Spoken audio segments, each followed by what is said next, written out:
14 plate Vauxhall Insignia. Just done these rear control arm bushes. These bushes, I don't know why, but there's not many videos about these, so I thought I'd do one. So this is the rear bush for this front arm. So you've got the front arm here, and you've got a rear bush there. These are really simple to fit and quite easy. So there's one bolt in the back. You just undo that. I haven't done it up yet because I've got to do that up when the suspension's compressed. That one bolt there, undo that. And you've got these two bolts here with nuts on top, and you can get over the top here quite easily with an 18mm spanner.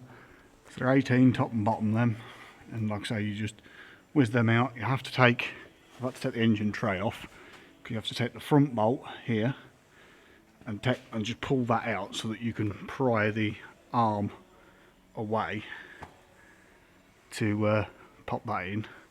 But it's quite a simple job. Like I said, all you need is an 18mm spanner for the top here, 18mm socket for the bottom. They are tight. And then this one here, I can't remember what size was that.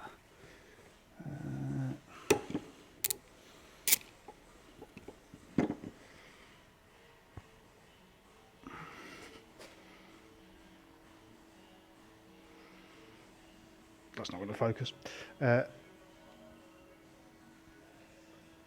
15. So 15 on the back there, and then two 18s, and you can pop these out. Like I say, you just pry this arm out once you've got the front bolt out and put that in. Front one's 18s as well, so it's nice and simple. So two 18mm, 15mm, and pry bar, and you can do these quite easily on your driveway at home, or pop them into your local mechanic. It'll take them about an hour. But yeah, so these ones are really simple. Cool, thanks.